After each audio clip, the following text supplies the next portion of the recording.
একটু সঠিকভাবে বলবে তুমি ভালো। অবশ্যই সেই জিজ্ঞাসার উত্তর দেব। ওমা, আমি যা জিজ্ঞাসা করেছিলাম আপনারা ঠিকঠাক বুঝেছেন তো? বুঝতে পেরেছেন? জয় গুরু জয়। খুব সুন্দর, খুব ভালো লাগলো জিজ্ঞাসার উত্তর, খুব সুন্দরভাবে বুঝিয়ে দিল। তাই এটাই শেষ নয়, আরো কিছু তোমার কাছে জানবো এবং শুনবো। তার আগে তুমি যে জিজ্ঞাসা করেছো সেই জিজ্ঞাসার উত্তর দেব। তার আগে একখানি ছোট্ট করে ওপার বাংলার একটি অন্য স্বাদের একটি গান গেয়ে শোনাবো, শুনুন।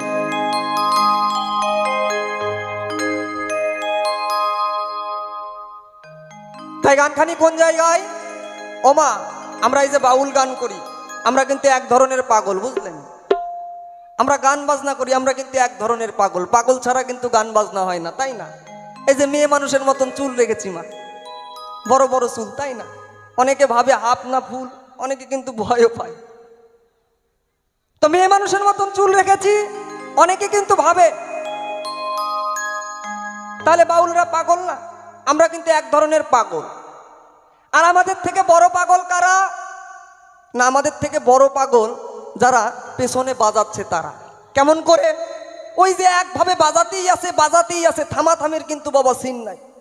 তাহলে কষ্ট হচ্ছে না? তাহলে আমরা পাগল না সবাই? আর আমাদের থেকে, মানে আমাদের এই উপরের থেকে সব থেকে বড় পাগল কারা? না, আপনারা যারা বসে রয়েছেন, আপনারা হচ্ছে সব থেকে বড় পাগল। আমরা কি বলি না বলি চুপচাপ শুনছেন, তাই না? তো পাগল ছাড়া গান বাজনা হয়? সেই জায়গায় দাঁড়িয়ে একটি পাগলকে নিয়ে গান ওপার বাংলার গিয়ে শোনাবো। কি বলছে মহাজন? তারপরে সেই জিজ্ঞাসার উত্তর দেব। জয় গুরু জয়।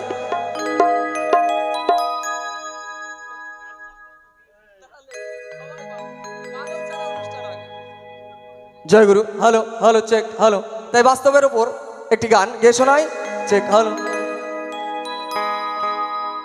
ওরে হরেক রকম পাগল দিয়া মিলাইছে মেলা, ও বাবাই হরেক রকম পাগল দিয়া মিলাইছে মেলা। বাবা তোমার দরবারে সব পাগলের খেলা। পাগল আর কিছুদিন পরেই শুরু হবে, আর কিছুদিন পরে চৈত্র মাস। সেই চৈত্র মাসে কি হবে না, বাবা শিব ভোলানাথের কাঠের মূর্তি নিয়ে বাড়ি বাড়ি যাবে ভক্তরা, ভিক্ষা করবে। জয় বাবা ভোলেনাথ, জয় বাবা ভোলেনাথ বলতে বলতে কি করবে না, বাড়ি বাড়ি গিয়ে কিন্তু ভিক্ষা করে। আর শেষের দিন পিঠে কালা ফুরিয়ে গাছের সঙ্গে কিন্তু ঘোরায়, তাই না? আর শেষের দিন কি হয় না, খুব সুন্দর মিলন, বাবার পূজা অর্চনা হয়। আমাদের ওইদিকে, আমাদের গঙ্গারামপুর ওইদিকে কিন্তু ভালো হয়। তাই সেই জায়গায় দাঁড়িয়ে কি বলছে মহাজন, শুনুন, গিয়ে শোনায়।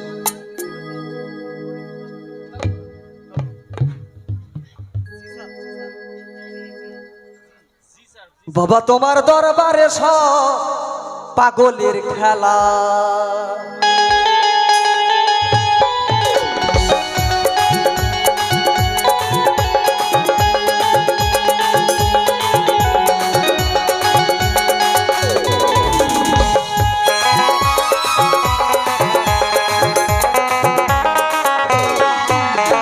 হরেক রকম পাগল দিয়া মিলাইছ মেলা, হরেক রকম পাগল দিয়া মিলাইছে মেলা। বাবা তোমার, বাবা তোমার, বাবা তোমার, বাবা তোমার দরবারে সব পাগলের খেলা। বাবা তোমার দরবারে সব পাগলের খেলা। জয় জয় রাধা গোবিন্দ একবার হরিবল হরিবল হরিবল। আস্তে। ওমা, উলুধ্বনি দিচ্ছেন না কেন গো? আপনাদের এদিকে গান বাজনা হলে উলুধ্বনি দেয় না নাকি? আমি কিন্তু জানি না। ওমা, নতুন এসেছে, আমি কোনোদিনও আসি নাই। আমাদের ওইদিকে আবার কি করে জানেন? আমাদের ওইদিকে যখন কোনো বাউল কীর্তন হরিবাসর হবে, আমার কথাগুলি মন দিয়ে শুনবেন, যখন কোনো বাউল কীর্তন হরিবাসর হবে তখন মায়েরা কি করে জানেন? বাড়ি থেকে কিন্তু আগেই পরামর্শ করে যায় যে ওইখানে যাব, বাউল কীর্তনে যাব, কত কত লোকজন থাকবে, একটু বেশ সুন্দর সেজে গুজে না গেলে কেমন হয়, তাই না? তো মায়েরা কি করে, বাড়ি থেকে বের হয়ে আসার আগেই বেশ সুন্দর কিন্তু দামি দামি লিপস্টিক ঠোঁটে লাগিয়ে যায়, বুঝলেন? বেশ সুন্দর দামি দামি লিপস্টিক ঠোঁটে লাগিয়ে যায়। আর বাউল কীর্তন হরিবাসরে গেলে মায়েরা কিন্তু উলু দেয় না। কেন দেয় না? আমাদের ওই দিককার ঘটনা, আপনারা সবাই কিন্তু ভালো। দোহাই লাগে মা। বেশ সুন্দর কি করে না, দামি দামি লিপস্টিক লাগিয়ে যায়, আর বাউল কীর্তন হরিবাসরে গেলে উলুর ধ্বনি দেয় না। কারণ ওই বাবার দেওয়া অত দামি লিপস্টিক একবার যদি উলু দেয় তাহলে যদি ক্ষয়ে যায় কিংবা গিলে খেয়ে ফেলে তাহলে লস হয়ে যাবে না। তো দোহাই লাগে মা, আপনাদের ঠোঁটে যদি দামি লিপস্টিক দেওয়া থাকে উলুর ধ্বনি মোটেও দেওয়ার দরকার নাই, দরকার নাই।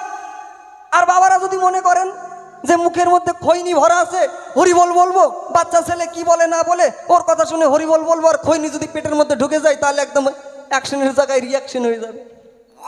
ও মা, বাবা একদিনের জন্য এসেছি, আর কিছু সময় থাকবো, দরকার নাই। আমি চাই না আপনাদের সব থেকে বড় ক্ষতি হোক, কি তাই না? তো দেখা যাক কোন মায়ের, এখানে তুমি কোনোদিন আসি নাই, বাবারা একটু লক্ষ্য রাখবেন যে কোন মায়ের ঠোঁটে দামি লিপস্টিক আছে। যেই মায়ের ঠোঁটে দামি লিপস্টিক আছে সেই মা কিন্তু দুবাহু তুলে উলুর ধ্বনি দেবেন।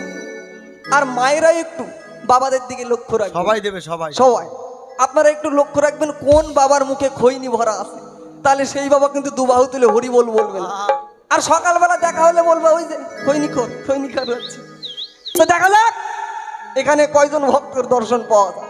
জয় জয় রাধা গোবিন্দ আনন্দে হরিবল হরিবল হরিবল।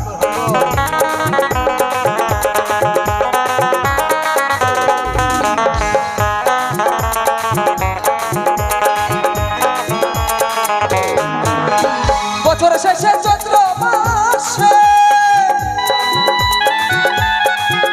পরে তখন বাবা রৌরস আসে,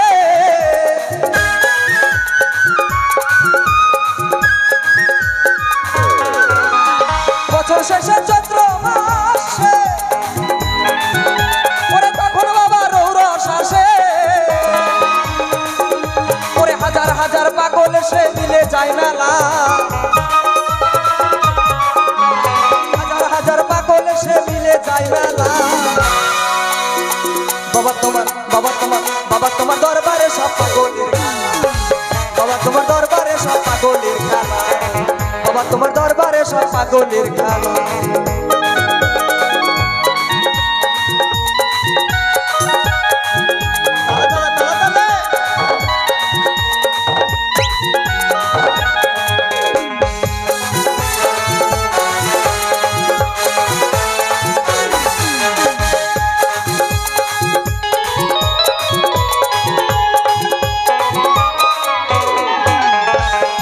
আমার বাবাই থাকতো পাগল বেশে, পরে তাই তো এত পাগল আসে।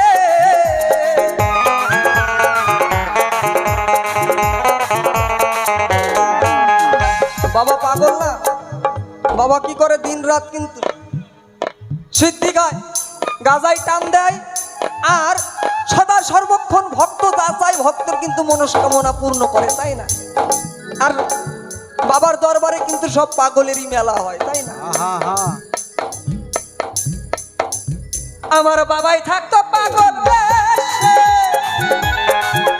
ওরে তাই তো এত পাগল আসে।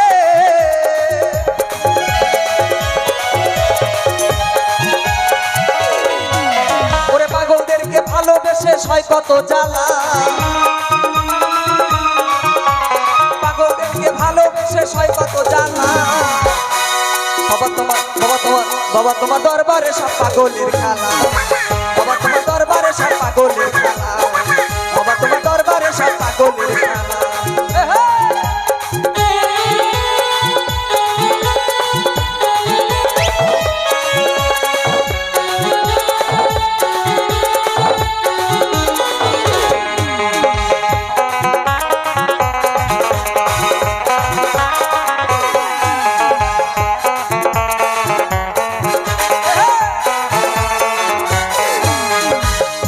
আমার বাবার কিছু ছেলে আছে, পরে আব্দুল করিম বাংলাদেশে,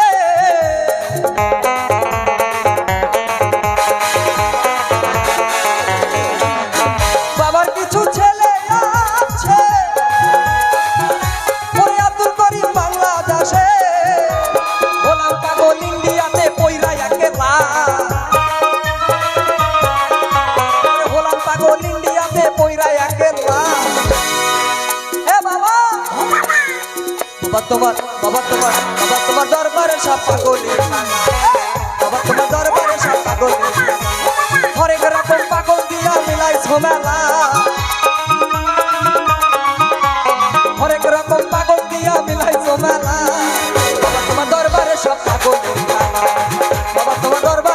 পাগলের বাবা তোমার দরবারে সব পাগলের খেলা বাবা তোমার দরবারে সব পাগলের খেলা বাবা তোমার দরবারে সব পাগলের খেলা বাবা তোমার দরবারে সব পাগলের খেলা।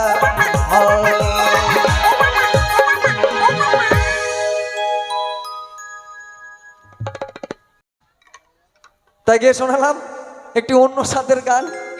তো এবার যে জিজ্ঞাসাটা করেছে সেই জিজ্ঞাসার উত্তরটা দিয়ে দিই, তাছাড়া আবার মায়েরা কি মনে করবেন, তাই না? জয়গুরু জয়। তাই জিজ্ঞাসা রেখে গেছে রাবণ রাজা, বলেছে বলবে তুমি তাই হে যম, তোমারও তো কম নয় দম, তুমি সকলের বিচার করো কেমন করে। একটা ছোট উদাহরণ দিই, বুঝলেন বাবা? এই যে আমরা কথা বলছি, গান গাইছি, কত রকম ভুল হচ্ছে। মানুষ যারা বেশি কথা বলে তাদের ভুল বেশি হয়, তাই না? আমরা যে কথা বলছি কত কথা ভুল হচ্ছে, কত সুর মিস হচ্ছে, তাই না? তাহলে এই সব কিন্তু আমরা এখন বুঝতে পারবো না। বুঝতে পারবো কখন? এই যে সামনে এতগুলো ক্যামেরা রয়েছে, ক্যামেরাতে কিন্তু আমরা যা কথা বলছি সব কিছু কিন্তু বন্দি হয়ে যাচ্ছে, তাই না? বন্দি হচ্ছে না মা?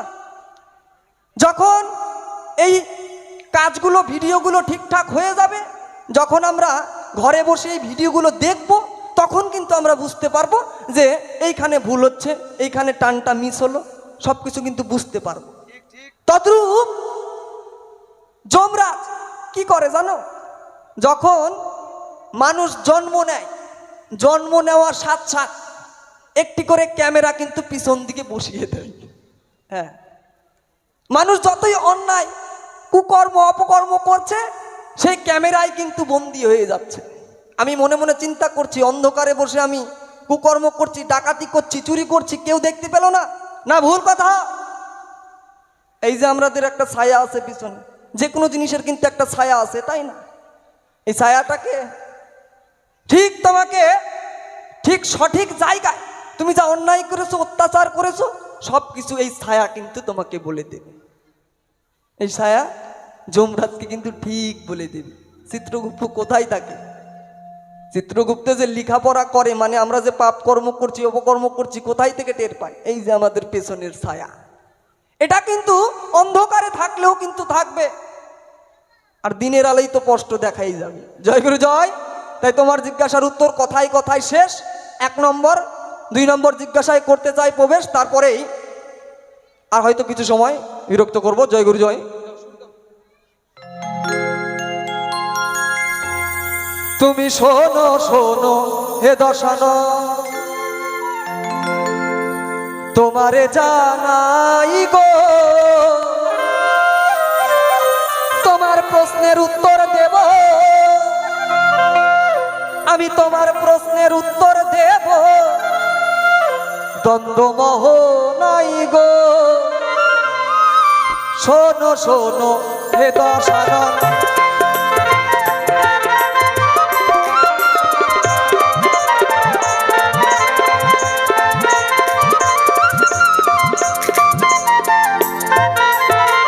তোমার প্রশ্নের সঠিক জবাব, তোমার প্রশ্নের সঠিক জবাব সবাই করব দানি গো।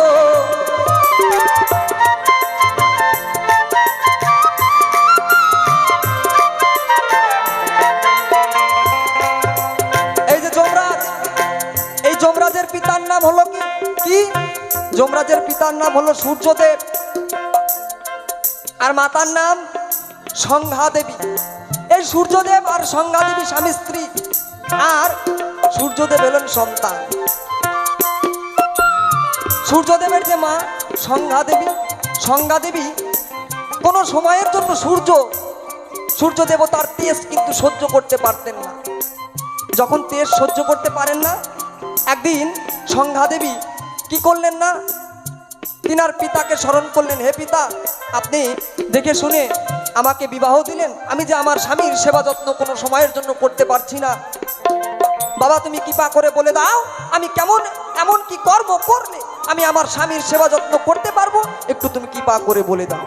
সঙ্গে সঙ্গে সেই সংজ্ঞা দেবীর বাবা বিশ্বকর্মা কি বললেন, শোনো মা, তুমি 12 বৎসর সাধনা করো, সাধনায় সফল হয়ে তুমি যদি আসতে পারো তাহলে তুমি তোমার স্বামীর তেজ সহ্য করতে পারবে, তুমি তোমার স্বামীর সেবা যত্ন করতে পারবে। যখন এই কথা বলে সঙ্গে সঙ্গে সংজ্ঞা দেবী কি করলো, ওরে 12 বছর সাধনাতে দেখো যখন চলে গেল, দেখো সঙ্গে সঙ্গে এমন কর্ম, সঙ্গে সঙ্গে একই কর্ম ঘটে গেল তাই গো।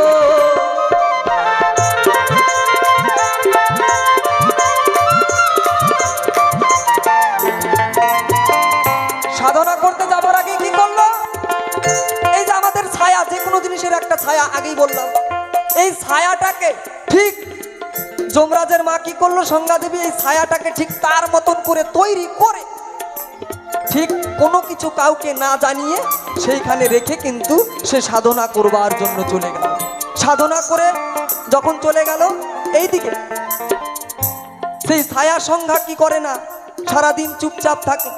আর সূর্যদেব এদিকে কিন্তু রেগে বোম হয়ে যায়, একই তুমি আমার অর্ধাঙ্গিনী, তুমি আমার কাছে আসো না, তুমি আমার কাছে বসো না, ভালো মন্দ গল্প করো না, আমার কি অপরাধ, সত্যি কথা বলো, না ছাড়া কিন্তু তোমাকে আমি ভস্ম করে দেব। এই ভয়ে সংজ্ঞা দেবী কি করলেন, সূর্যদেবের সঙ্গে কিন্তু মিলিত হলেন। মিলিত হওয়ার পর একটি সন্তান হয়, যাকে আমরা শনিদেব বলে জানি। শনিদেব কিন্তু জন্ম নেয়, জন্ম নিয়ে সঙ্গে সঙ্গে কিছুদিন যখন কেটে যায়, কেটে যাওয়ার পরে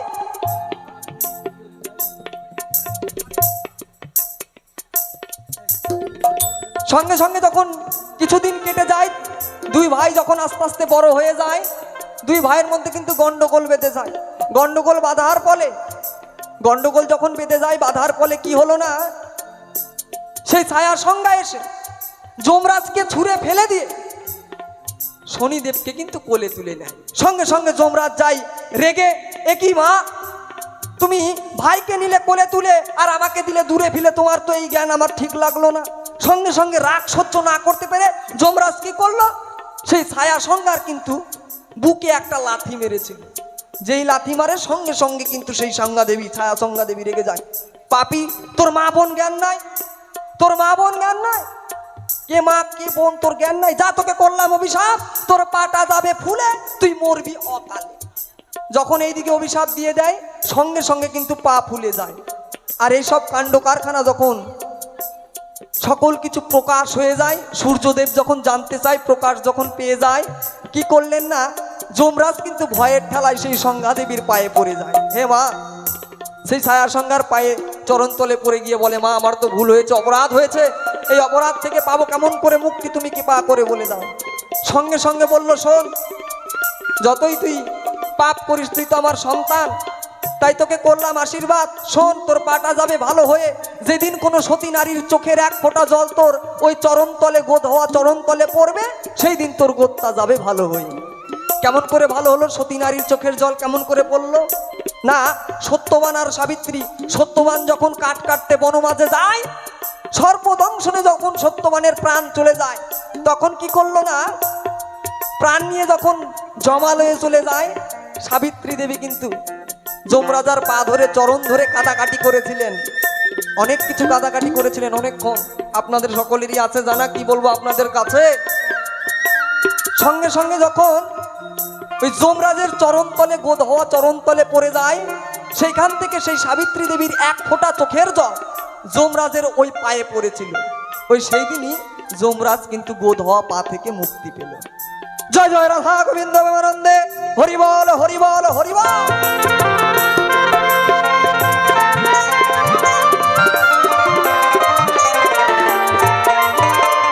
এই তো তোমার কথার জবাব, কথায় মিটে গেল গো, তোমার কাছে আরো কিছু, তোমার কাছে আরো কিছু জানিবারে চাই গো।